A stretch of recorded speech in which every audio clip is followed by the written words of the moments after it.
Did you know using your browser in incognito mode doesn't actually protect your privacy? Take back your privacy with IPVanish VPN. Just one tap and all your data, passwords, communications, browsing history, and more will be instantly protected. IPVanish makes you virtually invisible online. Use IPVanish on all your devices, anytime you go online at home and especially on public Wi-Fi. Get IPVanish now for 70% off a yearly plan with this exclusive offer at ipvanish.com/audio.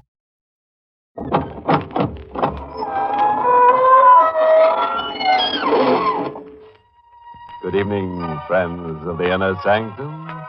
This is your host bidding you welcome through the squeaking door. Well, we're overcome with Yuletide spirits this evening. Parties everywhere. Ah, what fun. One fellow was lit up like a torch. His wife had struck a match to him. Big shindig at the city morgue. Everybody was a little stiff. Out in Hollywood, Frankenstein, Dracula, and the Wolfman threw a monster jamboree. The guests had a screaming good time. And the punch bowl, just right. Chilled to body temperature. Sub-zero. Everybody's blood ran cold.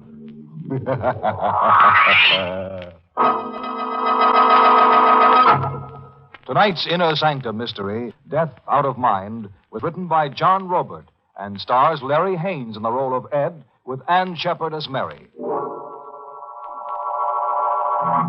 And now, gentle people, now for the soothing nuances of shrieks in the night.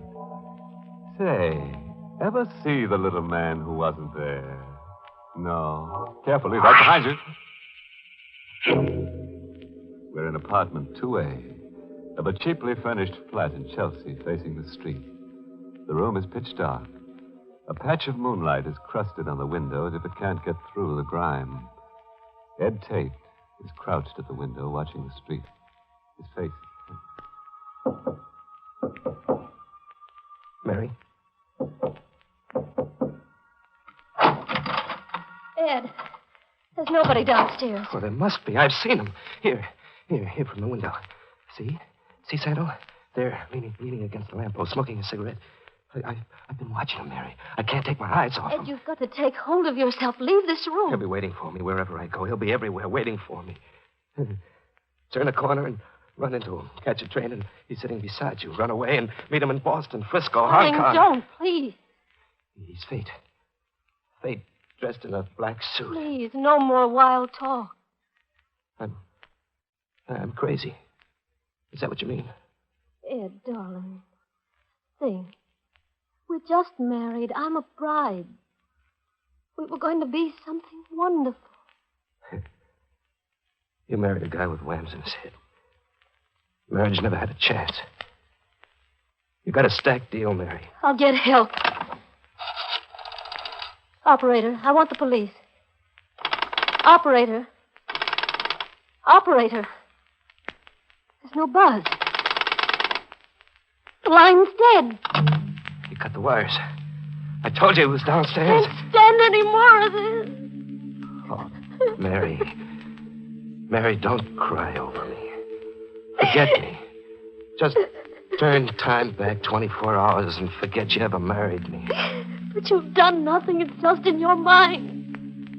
This is a payoff for other things. There's always a payoff waiting somewhere. There's always retribution. Now, you get away, Mary. This door. No. I'll wait for Santa alone. I don't want him coming to Ed, you. he doesn't Take exist. the back staircase and hurry. I'll get a doctor. You're sick. Beat it. Beat it. Beat it. Beat it.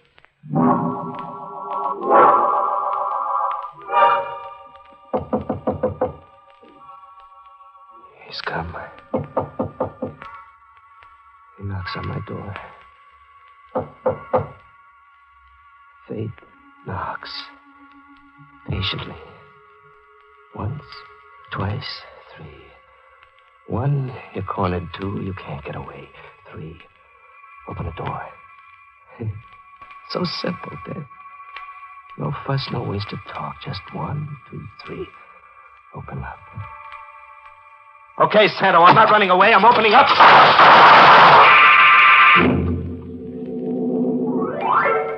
Sergeant, I'm Ed Tate. I just killed a man.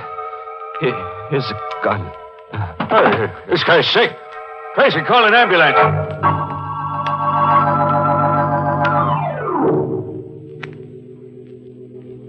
It's been 6 hours, Doctor. I hate to push, but how much longer? Well, it's futile being a district attorney now, Kittredge.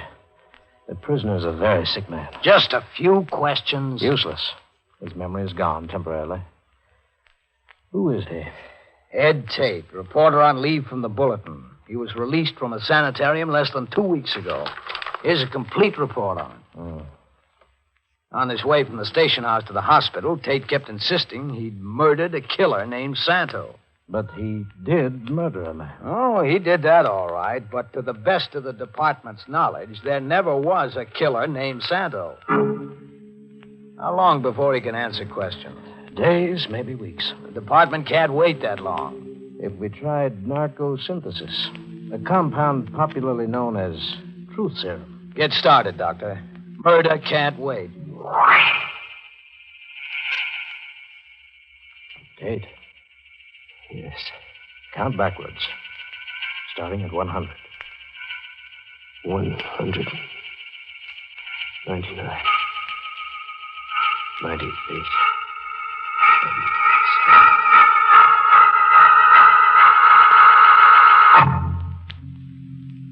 Tell us all about it, Tate. All about it. The sanitarium?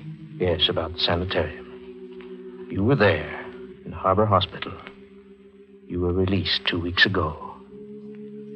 You went there from your newspaper. Why did you go to the sanitarium, Tate? Stella Andrews killed herself. I couldn't get her out of my thinking, get her out of my head. Who was Stella Andrews? She figured in an unsolved murder mystery 20 years ago. I dug the story up and put it back on the front page. Yes, I remember the case, Tate. Stella Andrews was tried for murder and acquitted. They set her free.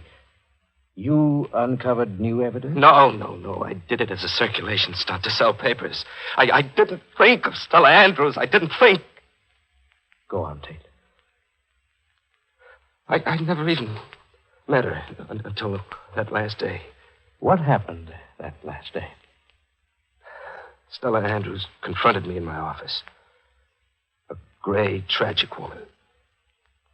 She told me that she'd long ago changed her name. That she'd made a new life for herself. Until this notoriety started suspicions in the minds of her neighbors.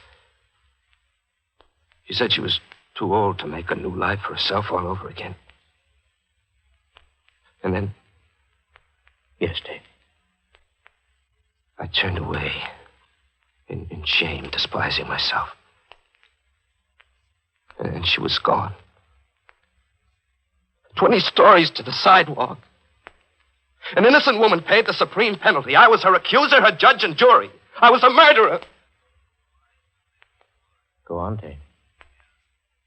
Well, after that, I couldn't sleep.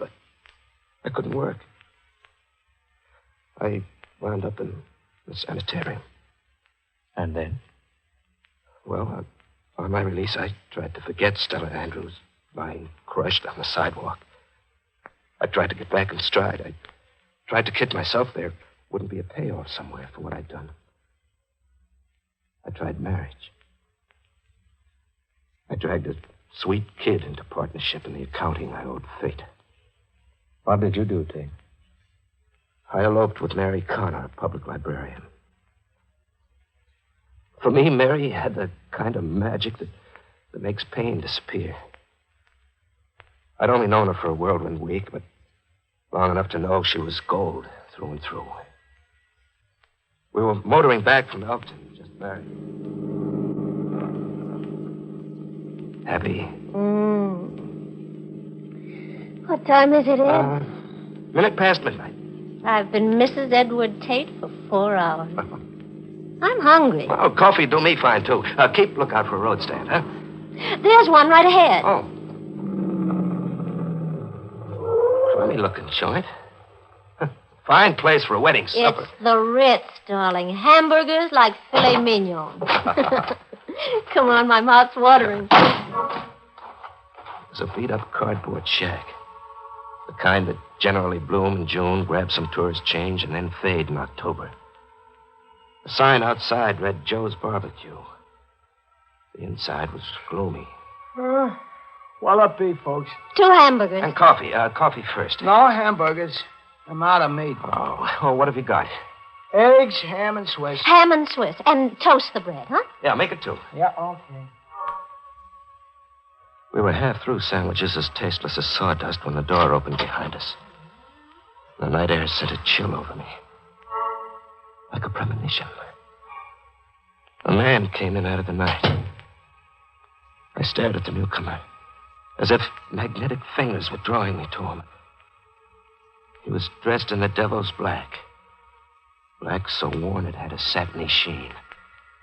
And his face was hard and bitter and evil. No, just eggs and ham and Swiss, mister. Hey, what's the gun for? One guess. Oh, sure, I can guess. Hurry. Okay. It was a black flat automatic. Your wallet, mister. I got my wallet and dropped it out on the counter. The chef was stalling over the register. I could tell by the sudden rigidity in his back that he was reaching for a gun. I wanted to scream, warn him not to, but my throat muscles were... Ow! I watched the chef double over. I watched the gunman vault the counter and bear in for the kill. Mary's hand closed over mine and pulled at me. Ed, quickly. I was through the door and running for the car on someone else's feet, with Mary pulling at my sleeve. Ed, hurry. Yes. We were moving when the killer reached the door and fired. The shots were lost in the night. We left him silhouetted in the doorway. A dark centennial guarding the tomb. Moon shafts touching his automatic. He made it look phosphorescent. The Manhattan skyline was blinking at us before we dared trust our voices. Anyone behind us? No. There was a car, but it turned off. Jolly honeymoon. We'll forget it. We'll just not remember. Did you watch him, Mary? No, I couldn't. How relentlessly he moved in for the kill. How exquisitely cold and efficient, like a machine. Ed, it's unhealthy, that sort of talk. I couldn't take my eyes off him. I felt as if he were part of me, come to life, a blood twin, showing me to myself. Darling, demonstrating to me what I really was. A killer, cold and efficient, like a machine. No. He killed that man like I killed Stella Andrews. His instrument was a gun, mine was a typewriter. He used bullets, I used words. But our methods were the same. Deliberate, ruthless, murderous. Ed, forget him. We'll see him again, my blood twin. He's my conscience, come to life. We're going to report this to the police. No, we're not. Why? I'm afraid of him. But he's a complete stranger. What have we got to fear? We'll never see him again. We'll see him again, Mary. He'll come calling. But Ed, the wallet. He has your wallet. We're not strangers to him, Mary. He'll be calling on us.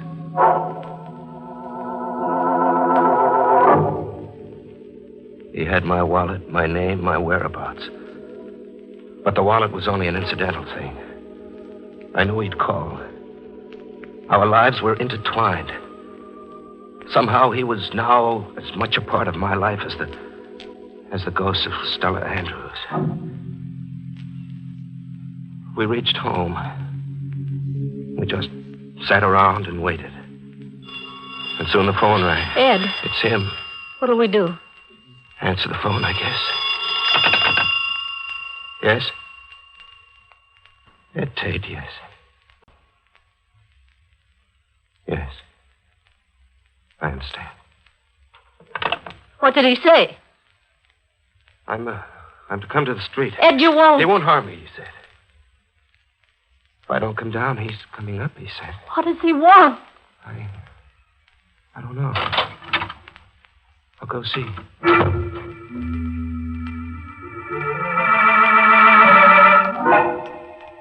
He was waiting for me in a big car that looked like a hearse. As I came out of the hall, he motioned me to come sit beside him.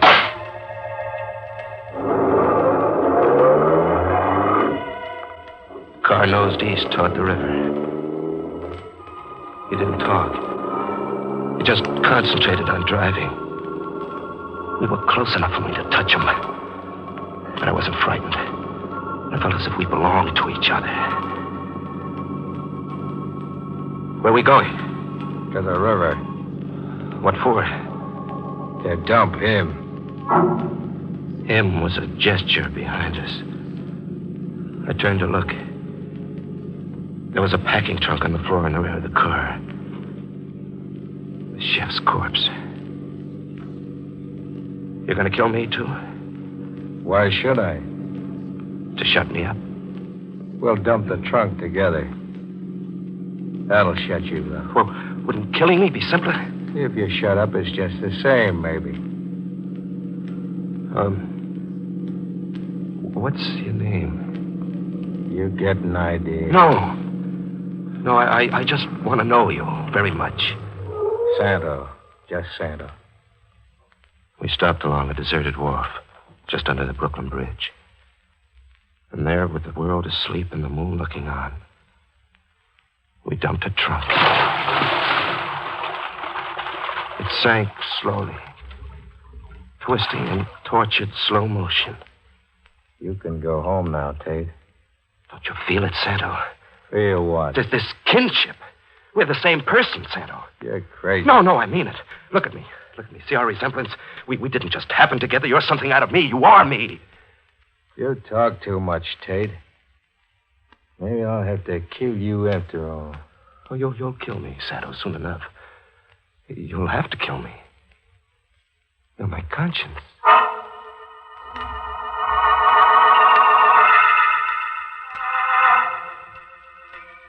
At home, we just stayed in, Mary and I, staring emptily at each other. It was a honeymoon like a wake. Morning came. The day passed. We did nothing, just sat imprisoned. And then that night, I knew Santa would come. This time for keeps. I knew it by the way my flesh was floating in sweat.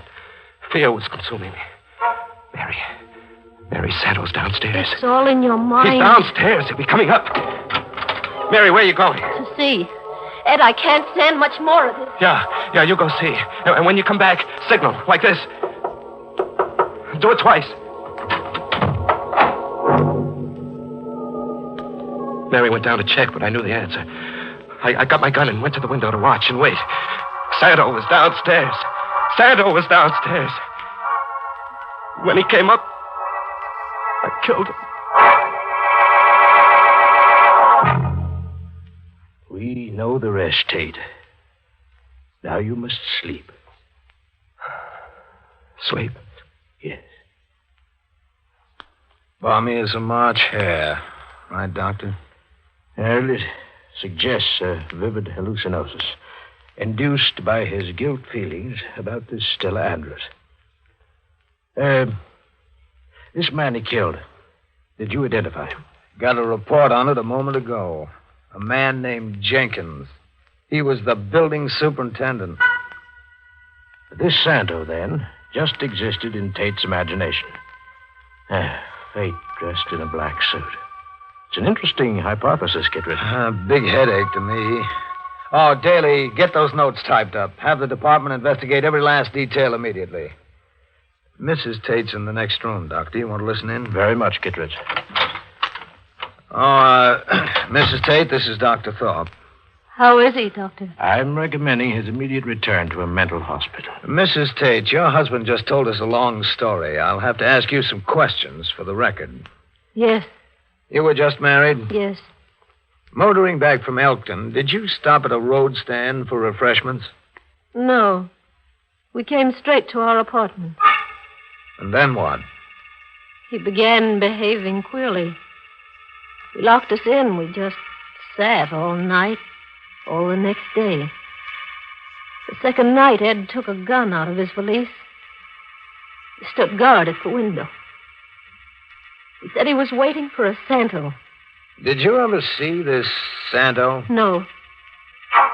What brought the janitor up at that hour of the night? Ed was raving insanely. I suppose he came to investigate the noise. Can I go, Mr. Kittredge? No, not right now. You'll have to stay a while. Just routine. My men will be reporting back, and I want you to read your husband's statement and then make one of your own. You can bunk on the bench, grab 40 winks. Yeah, I think I'll doze off myself. Pick your own chair, Doctor.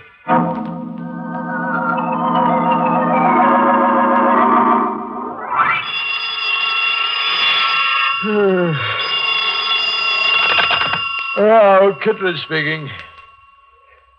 Yeah, wait till I get a pencil. Okay. Yeah, I got it. I got it. Keep talking. Okay. Reports coming in, Kittredge? Yes, Doctor. Explain this. There was a road stand called Joe's Barbecue. My men found it, all boarded up. Yeah.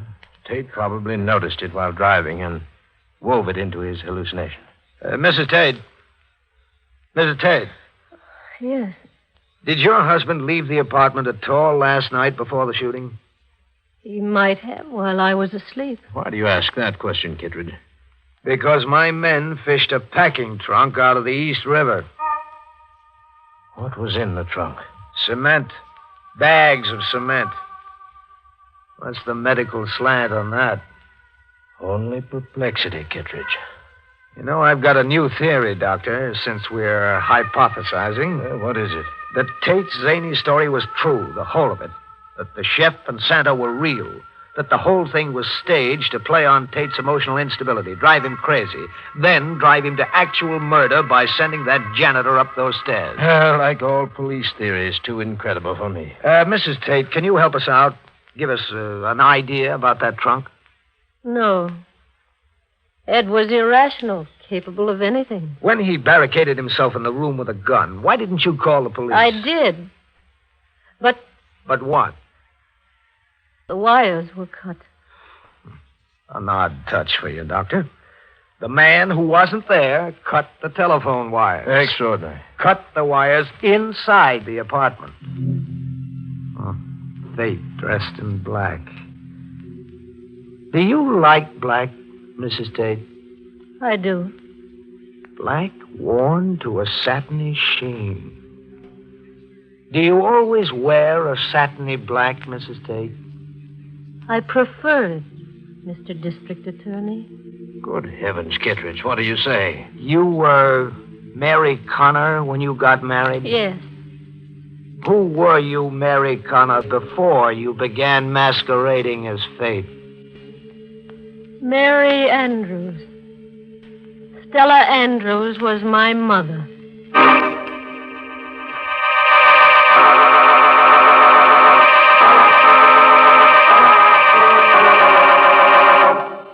Say, want to get married? Okay. May all your troubles be little ones. Confused chap, that Ed Tate. 3 on a honeymoon. Mister, that's asking for trouble. In fact, wouldn't you say it's sort of crowding your luck? And that little man who was there, popping in and out of Ed's mind. You know, if it was me, I'd have started charging him rent.